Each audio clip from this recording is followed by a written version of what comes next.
Italy, 1944. The Allies fight to wrest control of Italy from the Germans, while the Germans turn every ridge and mountain into a fortress. The Germans always had a hill higher than us. They could see us coming. Battle-hardened German troops set traps and wait for the Allied tanks to roll into them. We would let them come close. Then, when they got very close, we would fire. Canadian troops fight the Germans across rivers, through valleys, and up mountain ridges. They had Italy, and they were doing their best not to give it up, and we were doing our best to get them out of it. It would be tank versus tank. Canadian and German armor clash in the battle for Italy.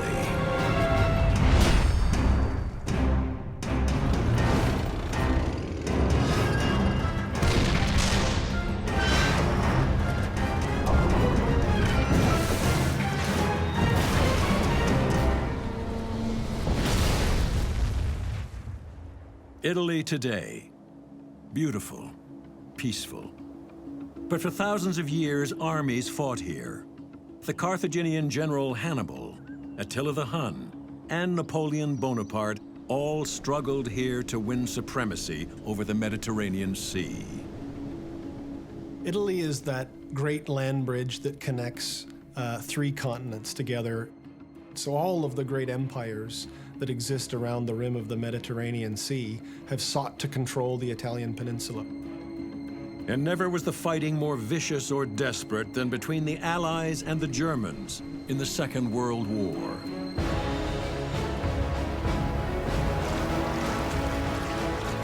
On July 10th, 1943, thousands of Canadian troops storm ashore near Pechino on the southeast coast of the island of Sicily as part of the Allied invasion force.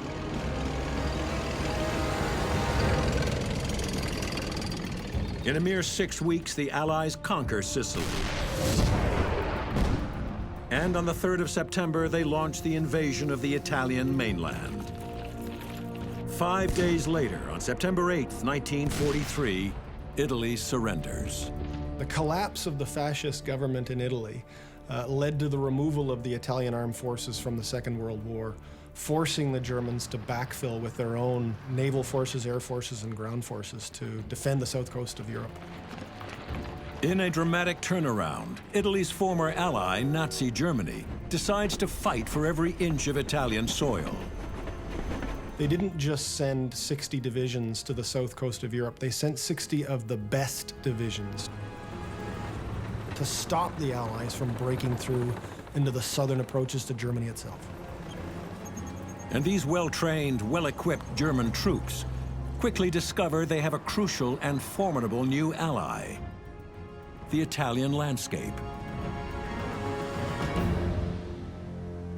Running right down the spine of the Italian boot is a central mountain range, the Apennines. Spurs of the Apennines reach out to both east and west coasts, creating a 1,000-kilometer obstacle course of narrow coastal valleys, steep ridges, and an endless series of streams and rivers. And there were rivers everywhere, a nuisance. Every 3 miles we had another river to get over. A river every 3 miles is the worst possible tank country. But what difference does it make? That's what we were, that's what we had to do. Exploiting every twist in the terrain, the Germans build one defensive line after another, turning over 1,000 kilometers of mountain, river, crag, and swamp into an unending battlefield. The Germans have every advantage of terrain. There are very few avenues to advance northward in Italy.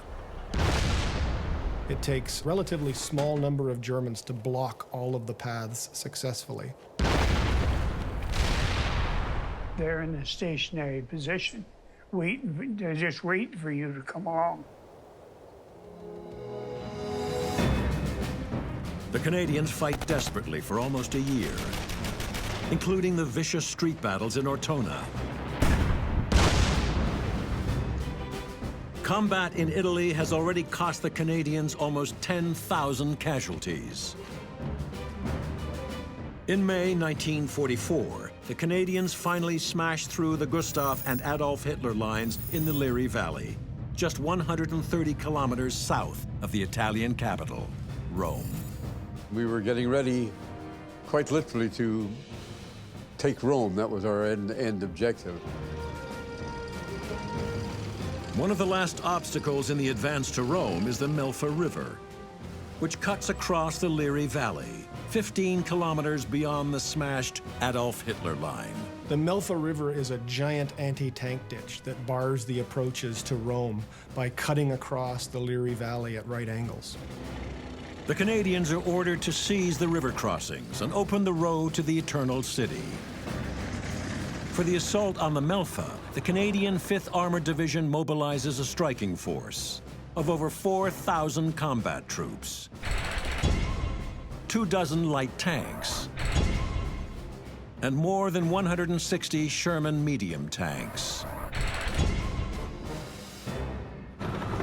The Sherman is the backbone of the Canadian attack. The Sherman 5 is armed with a low-velocity 75mm gun and has 51mm of frontal armor that is dangerously vulnerable to the powerful cannons on most of the German tanks. And if the Sherman is hit, it has a deadly weakness. They called them the Bunsen burner, because when it went on fire, it really went on fire. Almost invariably, you'd lose all 5 men if the entire tank went on fire. At the Melfa River, the Shermans and their crews will be put to a severe test. The German High Command is desperate to defend the Melfa. Its crossings are virtually the only escape route for the German soldiers, retreating north from the smashed Adolf Hitler line. What we see in the Melfa River is a giant collision between the 26th Panzer Division that's rushing into the area to try to stabilize the German front and the Canadians that are trying to seize a crossing over the Melfa River before the Germans have a chance to turn it into a new defense line. To defend the river crossings, the Germans field 1,000 combat troops and more than 30 tanks and assault guns, including a dozen Panther tanks. May 24th, 1944, the assault on the Melfa begins. The Shermans of the British Columbia Dragoons race towards the river crossings. I was very apprehensive before we went into battle every day. I used to try and cover up by telling funny stories and everybody would laugh. You know, it's a tense moment before you go in. But once I was in action, I was too busy fighting to get to be tense. The infantry went in and fighting their way across. And they couldn't get up the other side because of the machine guns, and there were machine gun nests everywhere. And there were tanks. They were up the cliff, and a couple of them were already down, giving the infantry a hard time. Apart from the artillery, then we were the solution. There was a 12-foot drop from the countryside down to the river. And we went down this 12-foot cliff to help them. It was a hell of a drop. And the Germans were trying their best to kill us. Shells are coming in like raindrops. Everybody's firing, the dust goes up everywhere, and it becomes a real mess.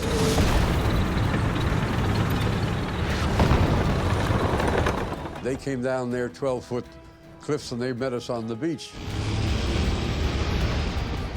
It would be tank versus tank. The Canadians at the Melfa are the first in the West to do combat with the deadly Panther. The Panther weighs a formidable 45 tons and has sloped frontal armor 80 millimeters thick. Its long-barreled, high-velocity 75mm gun can easily cut through a Sherman. We had no intimation whatsoever that they had moved Panthers down into Italy. It was a total shock to us.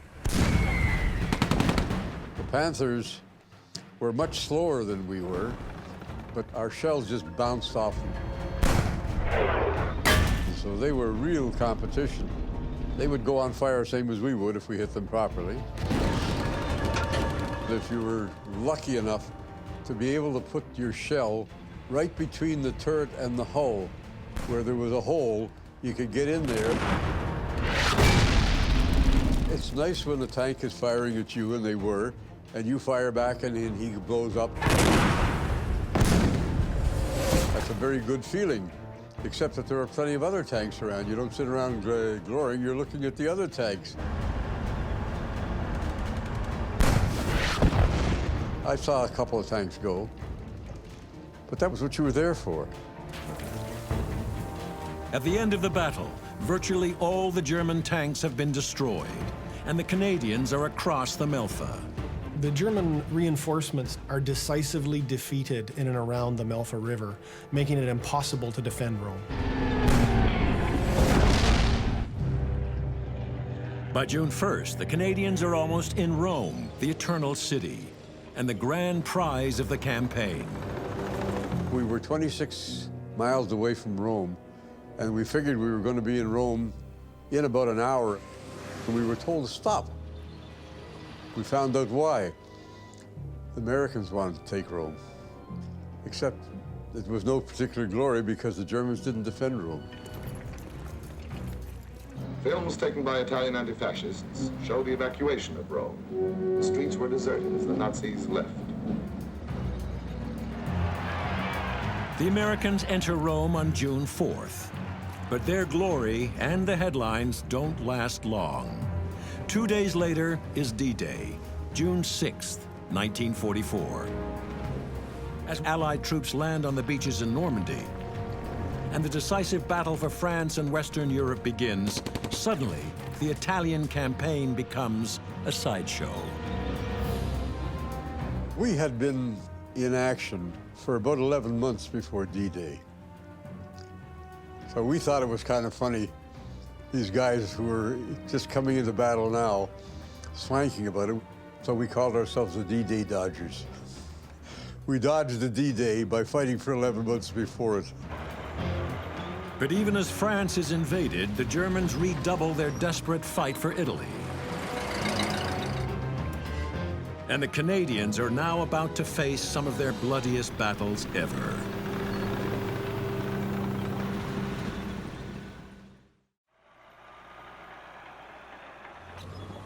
After crossing the Melfa River and with Rome in friendly hands, Canadian and Allied forces rush northward, up the Italian peninsula, heading towards the core of Italy's industrial and agricultural power. In the vanguard of the advance are Canadian tank crews and their Sherman tanks. It will not be a walkover. The German armies are determined to defend northern Italy to the last. North Italy is the breadbasket and industrial heartland of Italy as a whole. And that industrial heartland has been integrated fully into the German war economy. It is essential if the Germans are going to carry out their strategy for 1944 and 45 to maintain control of that industrial and agricultural heartland. In the summer of 1944, the Germans are desperately building a defensive line in the north to protect the Po Valley, the supposedly invincible Gothic Line. But the Gothic Line is not yet complete, so the German High Command decides to delay the Allies at the so-called Trasimene Line. The line lies 160 kilometers north of Rome, and where it confronts the Canadians, it extends across an 8-kilometer gap between Lake Trasimene and Lake Chiusi. Between the two lakes, the Germans have improvised a 3-kilometer deep, zigzagging swath of dug-in strongpoints and machine gun posts. The Germans choose the Lake Trasimene battlefield because any Allied drive that's going to reach the Po Valley has to come through those rolling foothills west of Lake Trasimene. The rolling ridges and high ground offer the Germans ideal terrain for their cat-and-mouse delaying action. The Germans always had a hill higher than us. They could see us coming. June 21st, 1944. Canadian tanks of the Ontario Regiment go into action against German panzers. He was in a sunken road, and all I could see was his turret and the gun sticking away out there. Him facing me with that gun was really no contest. It never is. If he gets a direct shot onto you, he can put a hole through you anyway. He seemed to try to want to get up out of that road, maybe get at me.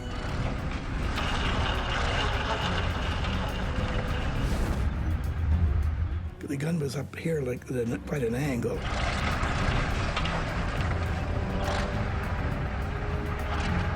It was just like waving a chimney at you. It looked so kind of long.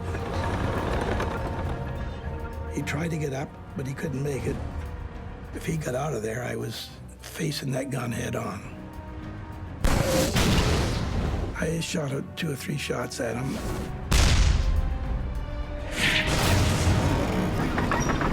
I think I hit him. The only chance I had knocking him out was get him broadside. Their side armor wasn't as good as their front armor. Their front armor is very thick and well slanted.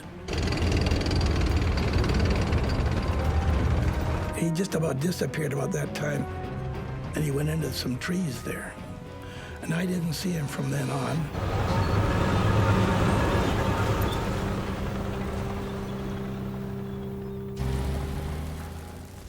After 2 days of fighting, the tanks of the Ontario Regiment successfully smash through the German defenses and push ahead north along the shores of Lake Trasimene. 5 kilometers to the west, the tanks of the Three Rivers Regiment sit at their start line, waiting to enter the battle.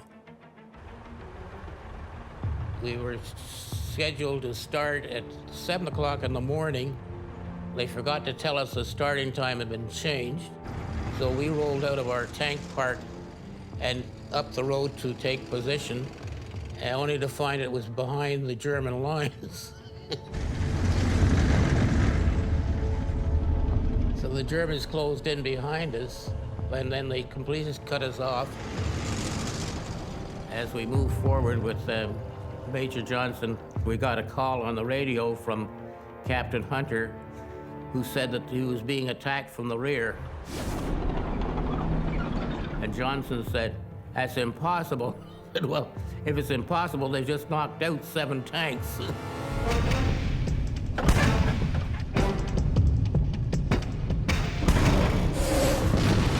After Major Johnson told Hunter that he couldn't understand why he was getting hit from the rear, his tank got hit.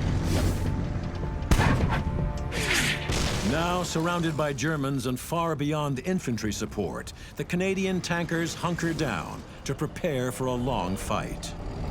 We were being shelled, and we hit a hole, a bomb crater, and went into the bomb crater into what you call a turret down position.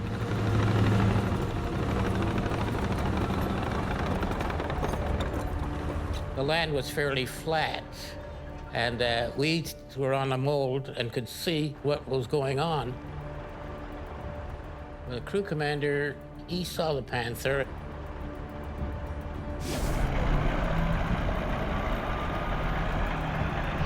It was around 500 yards away from us. For a Panther or a Tiger tank, that was nothing. They had the long barrel on it, and they could outrange us. Well, our tank had an HE, a high explosive, in the breech. I said, "Leave it in. I'll use it as a tracer, as a marker." My job was to make sure I picked up the target and fire at it. And I was lucky enough to hit the Panther tank.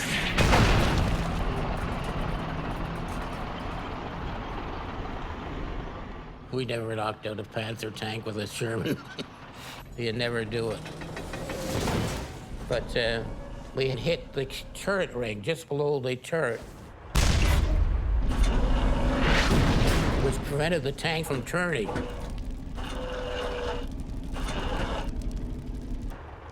After immobilizing the Panther, the remaining tanks of the Three Rivers Regiment hold out against repeated counterattacks for more than 7 hours until they are relieved.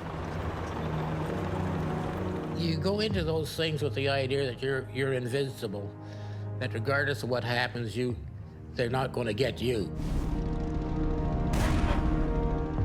But the day has been a costly one. We lost 13 of the 15 tanks that went into action that day.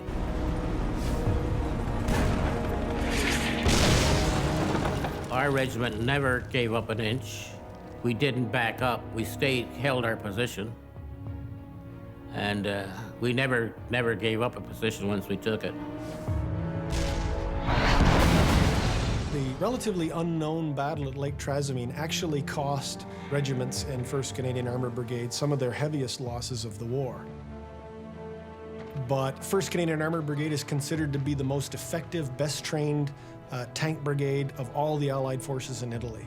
And it becomes essential to the fight for the rolling hills west of Lake Trasimene. The Germans retreat northward toward the formidable Gothic Line, the last German bastion protecting the Po Valley and Italy's industrial heartland. In 1 week, the Canadians have vaulted through the Trasimene Line. They're now considered shock troops. The Canadians were central to all of the major Allied assaults in the Italian campaign, and for that reason, the Germans understood wherever the Canadians popped up, that's where the point of Allied main effort would be. Field Marshal Albert Kesselring, Smiling Albert, the German commander in Italy, is determined to know where the Canadians are headed next. If he knows where the Canadians are, Kesselring can be almost certain that that is where the Allies intend to assault the Gothic Line. They figure where the first div is going to be, that's where the breakout's going to be. And it usually was.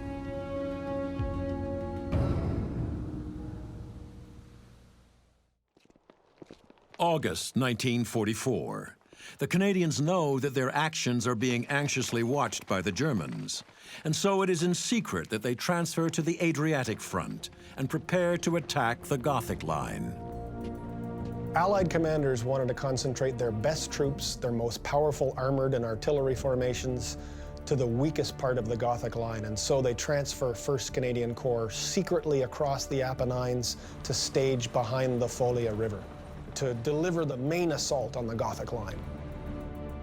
The Canadians move from their position near Perugia, over 200 kilometers through the mountains, to their assembly point just inland on the Adriatic coast.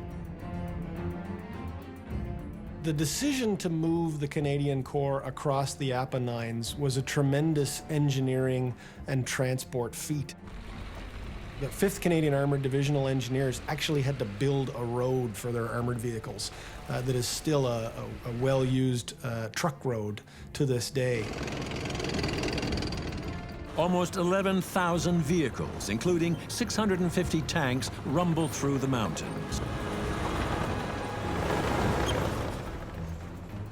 For the assault on the Gothic Line, the Canadians have 10,000 troops and over 260 Sherman tanks. And they aim to exploit to the fullest the Sherman's greatest strength. The biggest thing was our maneuverability.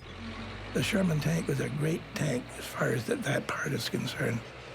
But we needed the mobility for obvious reasons. The Adriatic sector of the Gothic Line consists of an anti-tank ditch, river barriers that run at right angles across the front, barbed wire entanglements, extensive minefields. But what this section of the line lacks is enough German troops to properly defend it.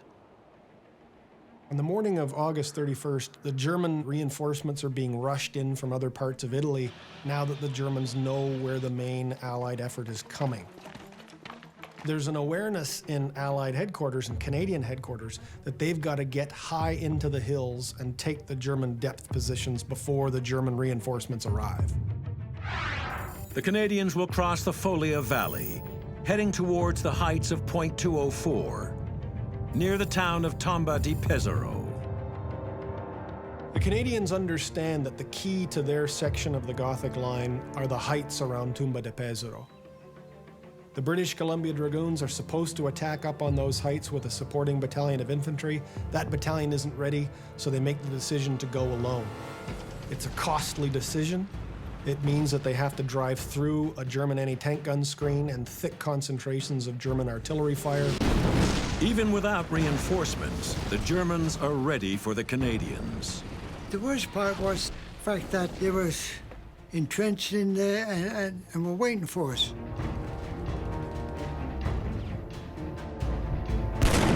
On the neighboring ridges on both sides of them, German anti-tank guns, machine guns, mortars, and artillery are working to stop them and pick off a large number of BCD Shermans, toppling some down the ridge side and picking off others on the crest of the ridge itself.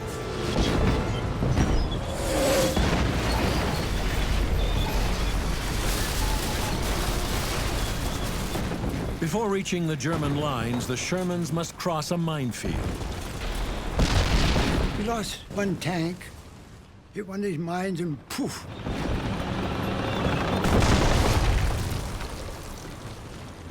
What they would do is knock off the track. And of course, it was no good after that.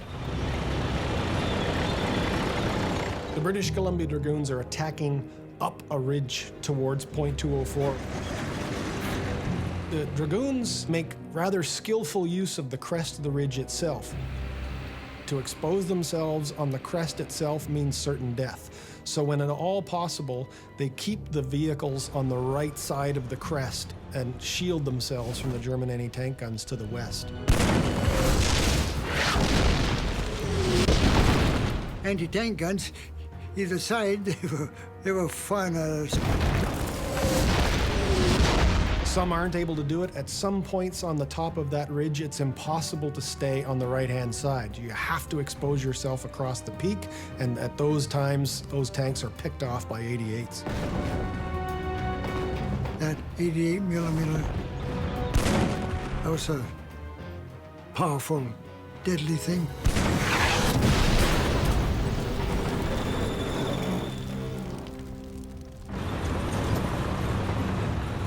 A number of tanks actually make it to Point 204. And that's when we saw the big Panther tank.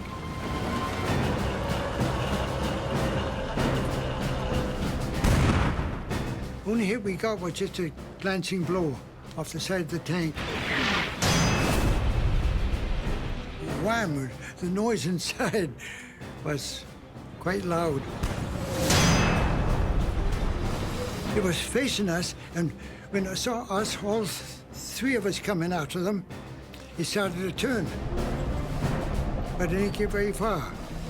Crew commander said, fire at will. So I'm slamming the shells in, and the gun is firing away. In with another one. Hit a broadside, and in the turret. Once the Canadians carve out a toehold on Point 204, they've effectively cracked their finger into the door of the Gothic Line. The Germans begin a massive withdrawal.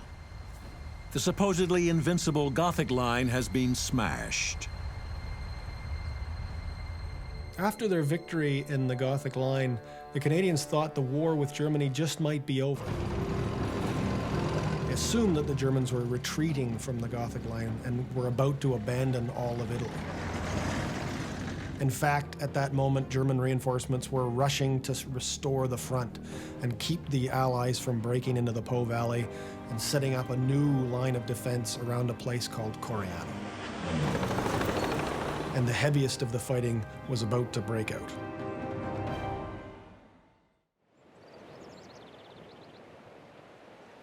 September 1944. The Allies are on the verge of breaking through into the Italian north. They plan a massive push along the Adriatic coastal plain. But first, they must clear German positions that overlook the coast, near the hilltop town of Coriano. The town of Coriano lies atop a ridge that bars the Allied approach northward to the Po Valley. And the ridge itself is an excellent place for a defensive position. Allied command believes the Coriano Ridge is vulnerable. They thought it was going to be a cakewalk through Coriano. But the Canadians soon discover that Coriano is anything but lightly defended. The Germans throw in every available elite unit, including the Canadians' old foe from Ortona, the 1st Parachute Division. We found the parachute divisions were the worst ones of all for us, because they would never give up. Ich weiß nicht, was die Gefangenen. I had heard some Canadian prisoners say, Kanadische Gefangene, das habe ich auch erfahren. the Paras are very tough. The Paras are very hard, haben die gesagt. So, they said we were very tough. Very hard. So we started out into the valley, and we no sooner got over the Visanio Ridge than they started whaling hell out of us. I was the artillery observer for the 11th Company of the 1st Parachute Division, and I had 2 radio operators with me. In Region war das. All of a sudden, we heard tanks from the front. Von vorne. Und da haben wir geguckt und da sahen wir, also So we looked, ich habe and I counted 50 tanks. 50 Panzer gezählt. 50.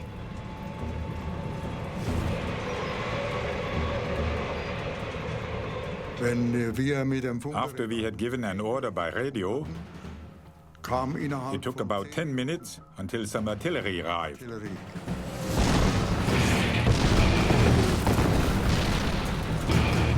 The Canadian advance is totally exposed to the fire of German guns. We were out there bare naked. Auf die Panzer und dann haben And when the first ones caught on fire, Feuer. Und the other ones turned around. 2 B Squadron tanks from the 8th Hussars make a break for the bottom of the hill. When we got down there, Brewster's tank and our tank got there about the same time. And we rubbed against one another. And we straddled this dry creek bed. Well, it was a natural tank trap, really. We couldn't get out of there.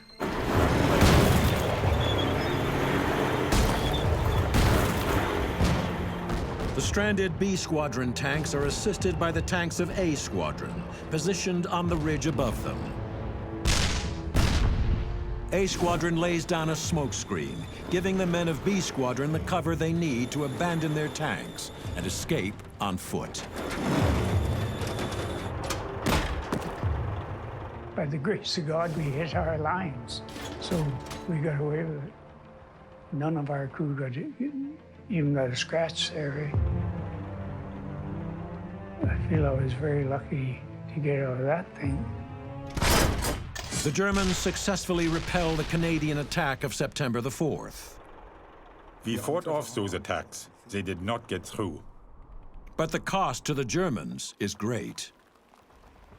In spite of the huge loss of men and equipment, the Germans are ordered to hold. Man hat seine Pflicht getan und We just did our duties hat geglaubt, dass wir vielleicht and kept on believing that we would get out of there okay. einigermaßen davonkommen. September 13th.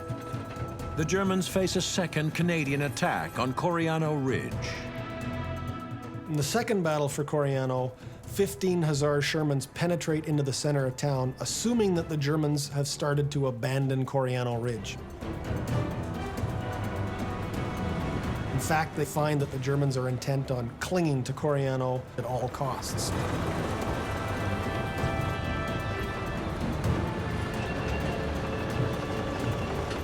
Those 15 Hussar Shermans reach the town square and meet an ambush force of German Tigers, Panzer IVs, and infantry.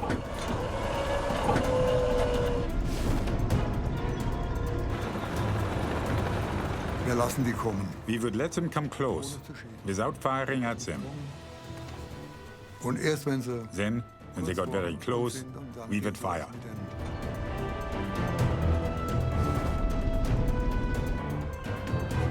And now the Shermans must face the most dreaded tank in the German arsenal, the fearsome Tiger. The 57-ton Tiger is the jewel of Germany's Panzer force. At 100 millimeters, its frontal armor is twice as thick as the Sherman's. And its 88 millimeter gun is much more powerful than the 75 millimeter cannon on the Sherman.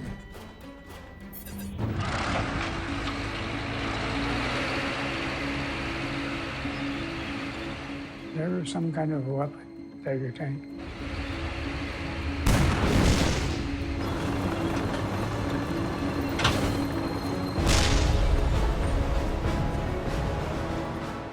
Shells just bounced off them. They engage in a violent close-quarter battle in the town square itself.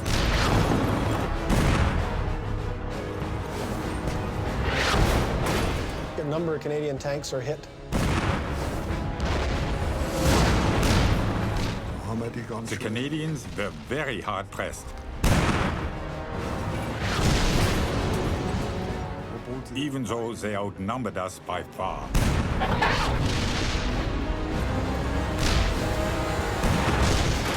And in order to escape, the Hussars actually have to tow their wrecks out of the way. Under heavy fire, the Shermans retreat from Coriano. For the remainder of the day, their tank guns shell the Germans from the outskirts of town. The next morning, they mount another assault. The whole of 5th Canadian Armored Division regroups and goes back into Coriano.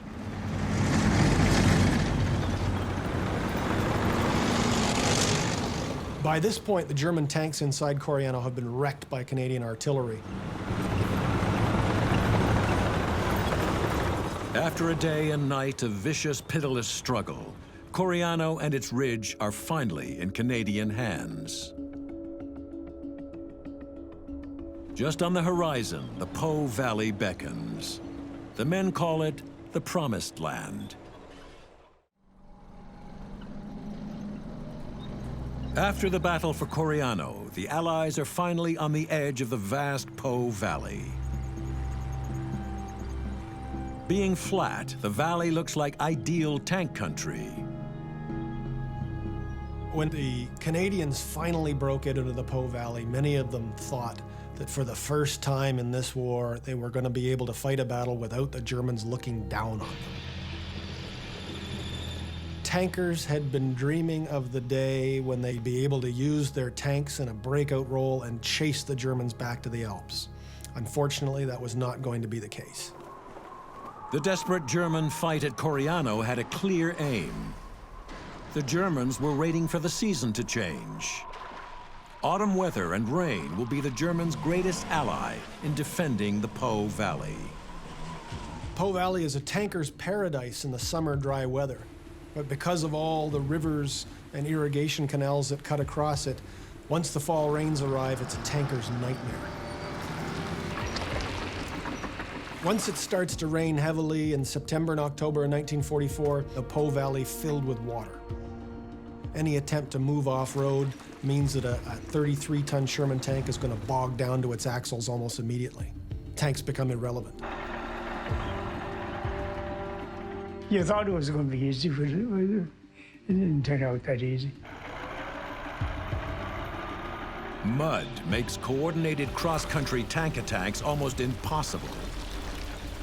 The Germans dig in, and the Allied advance slows to a crawl. Both sides hunker down in the rain and the mud. For almost 2 months, the stalemate lasts. It's not until the very end of 1944 that we see tanks once again employed in an off-road role to play a leading part in any major battle. Finally, the Italian winter arrives. The ground freezes up, and tanks once more become mobile. The next task is going to be to break out across the Po Valley and chase what they think is going to be a German evacuation from Italy. But the Germans have no intention of evacuating Italy. In fact, they plan to fight for every inch, including a bulge in their line south of Lake Comacchio. The German position near the town of Sant Alberto on the south shore of Lake Comacchio is a mortal danger to the Allies' right flank. The Canadians prepare to eliminate that threat. The Canadian mission at the Battle of Lake Comacchio is to destroy the German forces south of the lake and set the conditions for the final liberation drive in the spring of 1945. January 2nd, 1945. Canadian tanks go into action. 5th Canadian Armored Division uses 2 of its armored regiments. They wait until there's been several successive nights of frost to freeze the ground firm. Because they know that German anti-tank defenses are only set up to cover the roads, because for the last 3 months, no Allied tank has been able to drive off-road. After a couple of days of frost, when the ground's firm enough to carry the weight of a Sherman, these Canadian Shermans break out across the frozen ground. Frost-hardened ground is not their only ally. The Shermans have been fitted with track grousers to aid the advance. The track grouser extends the width of the Sherman track and enables it to travel on softer ground. Additional pieces attached to the sides of the track links. Grousers add more than 10 centimeters to the width of the tank track, thus spreading the weight of the tank and making it less likely it will sink into soft ground or break through the frost layer. As the Canadians advance across the frozen ground, they come under fire from a German ambush. A group of anti-tank guns and Panthers begin to knock out the tanks of the 8th Hussars.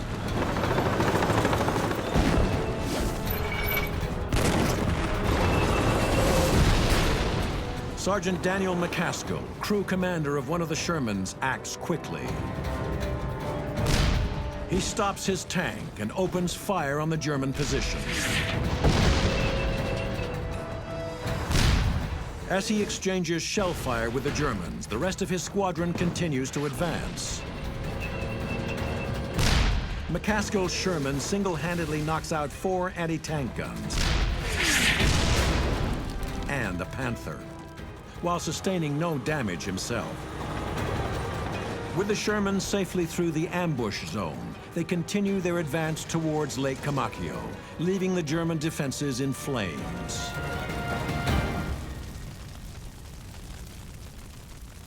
The Canadians have penetrated past any of the German defenses that can stop them and race to Lake Comacchio. When the Canadians enter Sant Alberto, completely sealing off the southern shore of Lake Comacchio, they have taken 600 enemy prisoners and counted at least 300 enemy dead. Lake Comacchio constitutes the last big battle for Canada in the Italian campaign. The Italian campaign is the longest fought by the Canadian Army in the Second World War. And it was tremendously successful at drawing in and tying down some of the best formations in the German Army. We really weren't expected to win the war.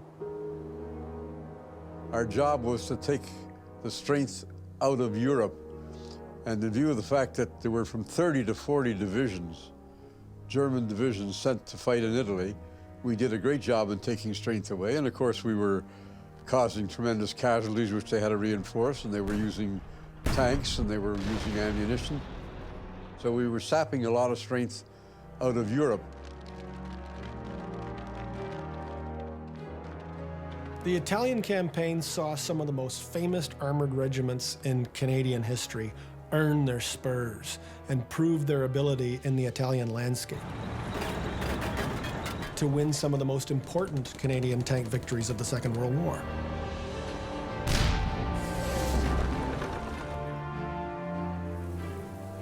Each Canadian victory was a step in the liberation of Italy. And many Italians, like those who live near what was once the Gothic Line, still remember, even today. The Italians in that area remember the Canadian victory at Point 204 as a key point in the story of their liberation from German occupation. The Italians built the monument at Point 204 in tribute to their Canadian liberators with their own money and their own labor. It's a unique monument in Europe in that sense. The memorial's inscription reads, "Here the heroic deeds of the 1st Canadian Corps breached the imposing German defenses, with the loss of over 1,000 lives, for the freedom of Italy and peace in Europe. In witness to, and as a warning for future generations." The Gothic Line was just one battle in the 20 long months the Canadians fought to liberate Italy. That success came at a heavy price in Canadian lives. 93,000 Canadians served in Italy. More than 20,000 were wounded. Nearly 6,000 died. Those are brave men. We didn't think we were heroes. I was a lucky guy to survive. Each year I go to the memorial service for the 23 of my synagogue that got killed in action. I guess I'm lucky to be where I am. All my buddies in the regiment are all dead. And that's not a very nice thing to even think about. They were excellent people, excellent soldiers. We did what we had to do, and what we were trying to do was prevent the Germans from taking over the whole world, and we succeeded. It was really our baptism of fire.